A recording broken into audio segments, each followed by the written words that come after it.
Welcome to this session today.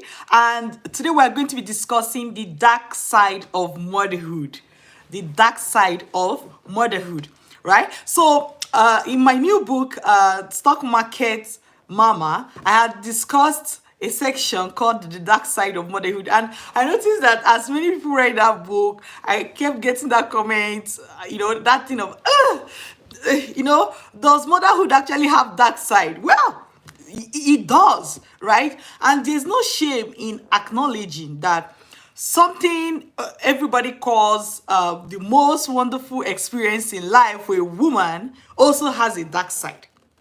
When you say that, like for a lot of people, anytime you ask them, oh, how about your motherhood? How did it go? It's like, yeah, it's such a wonderful experience. It doesn't matter if that person is dying. It's such a wonderful experience, and, all that joy and everything. Yes, and I don't deny that.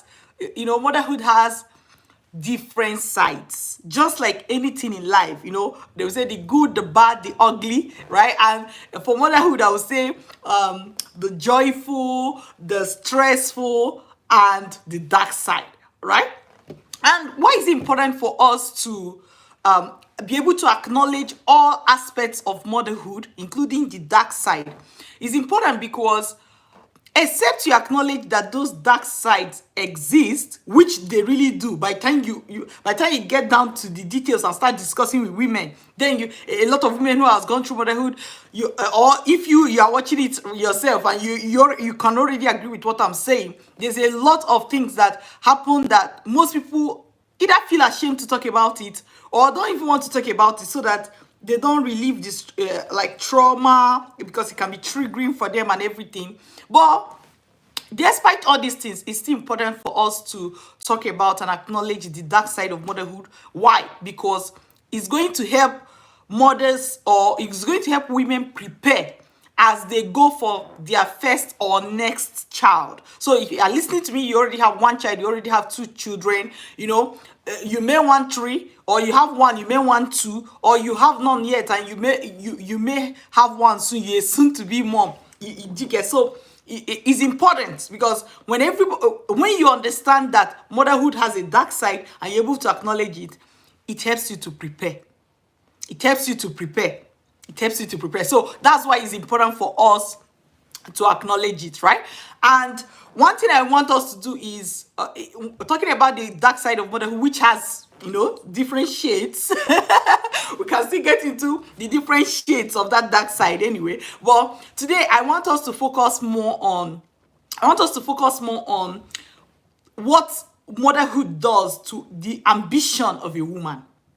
What motherhood does to the ambition of a woman. And this is very important. So starting from, if your mom, this is just like me revisiting something you already know. If you're soon to be mom, that's still okay, right? So from being pregnant and I don't know if you've heard of mom's brain. When they talk about mom's brain, right? So mom's brain simply means a situation where maybe because of lack of some vitamins, you are forgetting things, you're not able to read. Me, for one, when I was pregnant, and I'm somebody that loves to read a lot. I love to read a lot.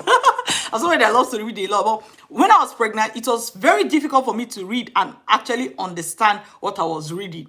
Like, I could read the words, but to understand them, it was difficult. Then I started taking some vitamins after I researched it. But even at that, right, it took me a lot of time before I could get back into being able to read. Being able to read and understand what I'm saying. So the point, but most importantly, was that, especially during the first trimester, I had this moment where it felt like I've just lost all ambitions in life. And I'm really someone that I will consider to be very ambitious, with my career, with my work, with everything I do. But the moment I got pregnant, it was more like I just didn't want to work again. And it was as if I just wanted somebody to just take good care of me, and I would just take good care of the baby, and that's it. And it felt strange, because I know I'm like, when you say I'm not that type of person. I'm not that type of person. So I was asking myself, what's going on? What's going on?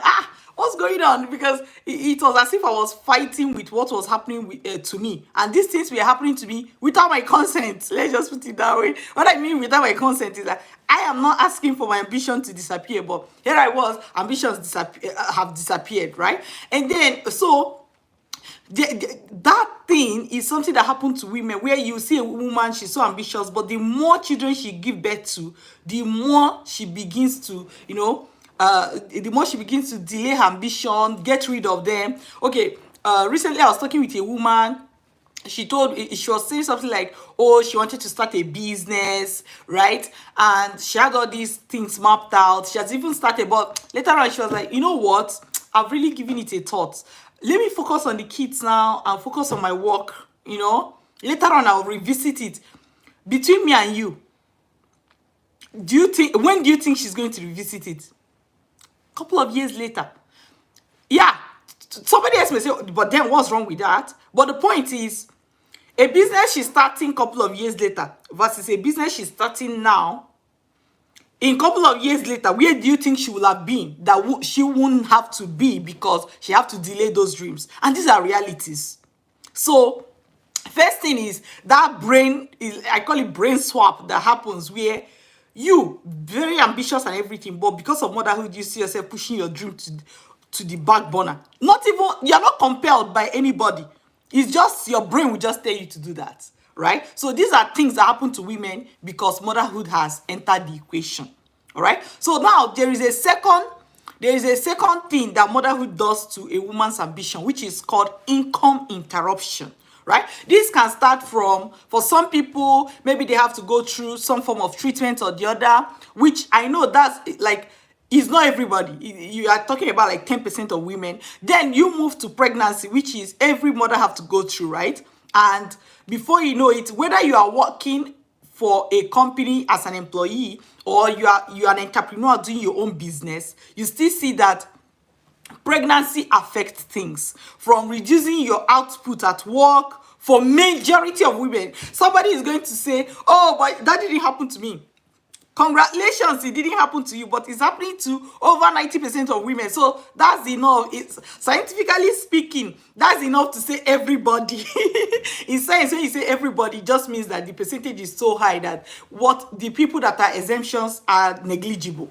You get? So income interruption can happen where, and what is income interruption? Is a situation where either you are not earning as you used to earn, or you are just earning you're earning a fraction of what you used to earn, or you're not earning at all. So it's like income interruption can be total income interruption or partial income interruption. And this usually happens to women once they get pregnant. Even if you have your own business, you can see yourself, okay, you are pregnant, but because of that, you are no longer in the mood to work. You're not able to keep up with clients. Your business is dropping, right? So income interruption is one other thing that happened to women. And for some people, that income interruption can be a couple of months, but for a lot of others, it can be years, right? So as a business owner, there have been times when I interview moms, like you are doing an interview and a mom has applied. This happened several times. A mom have applied. You see that woman saying, I've been off work for 3 years. Okay, I'll give you a particular scenario. So a woman came for interview and she's so brilliant. She made it to the final interview where she was talking with me as the CEO of the company, right? And I always love to do that final interview for a lot of people people who are going to bring into the team. So by the time I was interviewing this woman, she said she has been off work for 3 years. Why? So she got pregnant, then she lost her job, and that pregnancy came, Then before she knew it, before she could get her next job, she got pregnant again. So by the time she is like, before you know it, she has been off work for 3 years. She has been off work for 3 years, right? And guess what? So she applied for that job. Naturally, I want to hire people that don't have, let's say, career interruptions, right? You want somebody that just maybe trying to change job, or just even if they maybe left their job last month, something like that. But 3 years, but major reason why I decided to go with that woman, aside that she's brilliant and she knows what she's doing, was that, oh my God, here is a mom going through troubles, wanting to get back into the workforce. Let me give her a chance. Guess what happened? Guess what happened? Remember right now, okay, let me give you the Fuji's first. What happened was that 2 weeks later, after the lady started that job, she quit. 2 weeks later, after she started that job, she quit. What does that mean? The 3 years income interruption is about to get further extended. Because sometimes when you talk about income interruption, people sort of put their mind on, oh, you took 2 months off. For some people, that's what it is. But for some women, it is 5 years, it is 3 years, depending on where they are, right? And depending on what is happening to them. So why is it that the lady quit after 2 weeks? So by the time she got that job, she was talking about how she wanted to get a nanny or something. Anyway, eventually, maybe that arrangement didn't work out. And she was like, my spouse just said I should just focus on the kids now and everything. And she quits. And I said to myself, oh my God. It's like, somewhere in my heart, what else can I do to help her? Because I've already given her the job and I'm not the one firing her. And she quit. So the point is that income interruption is real. And for a lot of people, the period of time can get so extended that it destroys their career, the career they built before motherhood sets in. Or maybe you're a mom. Some people, what also happen, you know how they say that every pregnancy is different. You know how they say that every pregnancy is different. So what some people do is that, for example, you have a first child and the pregnancy went so well. You took 1 month leave, say for 6 weeks leave or 3 months leave, right? And you return to work and everything is working so fine. Then you get pregnant for the second child, and boom, the pregnancy is so different. You are so sick. This, that, and things start going haywire. So the fact that the previous pregnancies you've had before now did not destroy your ambition is not a guarantee that the next child coming is not going to destroy your ambition. Do you get the point? So income interruption is something to watch out for. Even sometimes some people say, but there's maternity leave now. Have you ever wondered how much maternity leave pay? How much maternity leave pay actually sums up to? For a place like Canada, where, my beloved country, for a place like Canada, right? And I am saying this because Canada is a role model for a lot of countries when it comes to like a maternity leave and maternity leave pay, right? But if you bother to check the details, you will see that the maximum a woman can get is 55% of her original salary. So let's say you decide to take 1 year off. You are earning 55% of what you used to earn. That's not all. To a certain degree. What that means is that there is a cap. So, like as of today when I'm making this video, that cap is I think $65,000. What does that mean? If you're earning 100,000 before you take maternity leave, you're not going to be earning 50% of what you used to earn. You're going to be earning 50% of as if your salary is $65,000. Do you see the point? So and this is for people who qualify, because a lot of other people don't get to qualify for that maternity leave. Maybe depending on their work, especially in this world now where a lot of things are gig economy. You see people working part-time, you see people working multiple jobs part-time. Sometimes you may not qualify for maternity leave. And I've used Canada because Canada is a role model, as I mentioned to you. When you think of maternity leave in US, maternity leave in UK, maternity leave in Germany, maternity leave in, New Zealand, in Dublin. So by the time or Ireland, when you start thinking of those places, you will not see that what the example I have used may be far-fetched. So a woman who just gave birth, aka who is on maternity leave and getting maternity leave pay, assuming she qualify, is just getting barely half of her former salary. That's already partial income interruption. Partial income interruption. So it's as if this income interruption thing is something that most women have to go through because of motherhood, and it can extend from months to years, right? Then, so the third thing, we're still talking about the dark side of motherhood as it relates to a woman's ambition. The third thing is that the reduced ability to bounce back. The reduced ability to bounce back. So it's like motherhood comes, kicks you here and there, right? Like, and you're like, okay. But after pregnancy, for example, you don't just return back to your normal self. You now have a baby. So somebody is going to invite you for a speaking engagement, and by the time you finish thinking, so the nanny comes, or go drop the child, do this, you're like, I'll come later, or I don't think I can make it now. So even your time, let's say you are building a business, by the time you have a child, you're not going to have all the times and hours you used to have before. You're going to have minimum half of that. That's if you have up to half of that. At best, half of that. Maybe your spouse is also helping to hold baby at different times, right? So half of that. So what does that mean? The time to bounce back is not there. What used to take you 1 month to do now takes you 2 months to do, if not longer. So and what happens is like, here you are, your career has taken a hit, your business have taken a hit, but your ability to bounce back is so much reduced because there are so many things going on.